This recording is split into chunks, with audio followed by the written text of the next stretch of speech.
Gulliver എത്തിയതുപോലെ നിങ്ങൾ രണ്ടുപേരും മണ്ടന്മാരുടെ സാമ്രാജ്യത്തിലെത്തി. സാമ്രാജ്യം. അതെ, ഓക്കെ, അവരുടെ കിങ്ഡമിൽ അല്ലേ. നിങ്ങളിൽ ഒരാളെ അവരുടെ രാജാവാക്കാൻ തീരുമാനിച്ചു.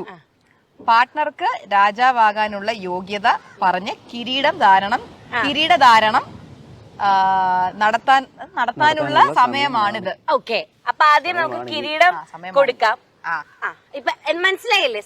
മനസ്സിലായി. അപ്പൊ എവിടെയാണ് കിരീടം എന്ന് ആലോചിക്കുന്നുണ്ടാവും. ഇതാണ് നമ്മുടെ കിരീടം. കറക്റ്റ് മണ്ടന്മാരുടെ ഞാൻ ഇതിപ്പോ ഒരാൾക്ക് തരാണ്. നിങ്ങൾ തമ്മിൽ ചർച്ച ചെയ്ത് ഒരു ഡിസിഷനിലേക്ക് എത്തുക. ചർച്ച വരുമോ? തീരുമാനം എന്തുകൊണ്ട് അശ്വിൻ ആ മണ്ടന്മാരുടെ രാജ്യത്തെ രാജാവാകണം.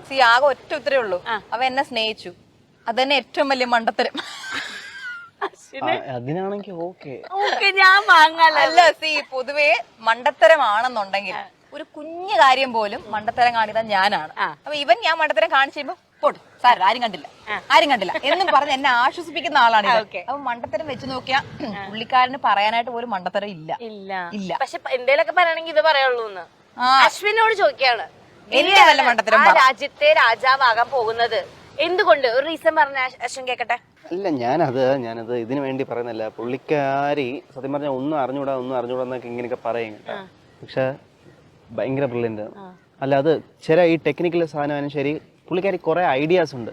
പുള്ളിക്കാരി ആക്ച്വലി എന്താണ്, ഇത് കുറെ കാര്യങ്ങളൊക്കെ ഇങ്ങനെയൊക്കെ ഉള്ളതുകൊണ്ട് ഇത് വിട്ടുപോകുന്നതാണ്. ഈസി എങ്ങനെ അത് അങ്ങനെ രീതിയില്ല.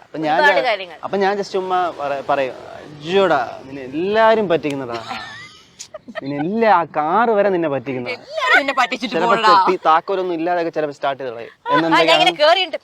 അയ്യോ താക്കോല് അപ്പൊ ഇവൻ എവിടെ താക്കോല് കാണില്ല, കളഞ്ഞു പോയി തോന്നുന്നു. ഞാൻ പ്രഷർ എടുക്കും. അപ്പൊ ഇവൻ പോക്കറ്റ് ഒന്ന് ചെക്ക് ചെയ്യും. ഞാൻ ഇവിടെ തന്നെ ഉണ്ടോ. അതാണ്. പക്ഷെ അതിന് മുമ്പ് കുറെ കാര്യങ്ങളൊക്കെ ഡീൽ ചെയ്ത് കാണും. ബിസിനസ് കാര്യം ഇവിടെ എന്തൊക്കെയോ ഡീൽ ചെയ്യും, അവിടെ എന്തൊക്കെയോ ഡീൽ ചെയ്യും. പിന്നെ കൊളാബറേഷൻ, പ്രൊമോഷൻ. ഞാനിത് കണ്ട് തലവേദന എടുത്ത് ഞാനിങ്ങനെ ഇതാവും. അത് ഭയങ്കര റെസ്പെക്റ്റബിൾ ആണ് കേട്ടോ.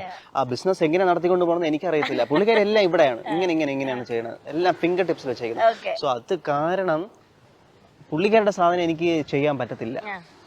എന്റേത് ആക്ച്വലി എന്താണ്, അപ്പൊ ഞാൻ സോഫ്റ്റ്വെയർ ഡെവലപ്പർ, അത് കമ്പ്യൂട്ടറായിട്ട് ബന്ധമുള്ള സംഭവം. ഞാൻ 10th വരെ കമ്പ്യൂട്ടർ പഠിച്ചിട്ടുള്ളൂ. 10th മോഡൽ എക്സാം വന്നപ്പോ കമ്പ്യൂട്ടറിന് 80 എന്റെ മാർക്ക് അരയായിരുന്നു. Literally half. പേരും റോൾ നമ്പറും എഴുതിയത് കൊണ്ട് ആ ടീച്ചർ ഫുൾ മാർക്ക് ആയിട്ടില്ലായിരുന്നു. അപ്പൊ സംഭവം എന്ന് വെച്ചാൽ എനിക്ക് പറ്റുന്ന സംഭവങ്ങൾ ഇവന് പറ്റില്ല. എനിക്ക് എന്നിട്ടിപ്പോ ജ്വല്ലറിയെ കുറിച്ച് സംസാരിക്കാൻ പറ്റും, ഫാഷനെ കുറിച്ച് സംസാരിക്കാൻ പറ്റും, ഡ്രസ്സിനെ കുറിച്ച്. പക്ഷെ അത് ഇവിടെ ചോദിച്ചാൽ ഇവൻ മറ്റേ ഈ കിരീടം ഇവിടെ തലയെ വെച്ചിട്ട് റെഡി ആയിട്ടങ്ങ് ഇരിക്കും. അങ്ങനെ കാരണം ഇവനൊരു ചെറിയ സാധനം പോലും എന്നെ വിളിച്ച് ചോദിക്കാതെ സെലക്ട് പോലും ചെയ്യത്തില്ല. He wants my opinion in all that.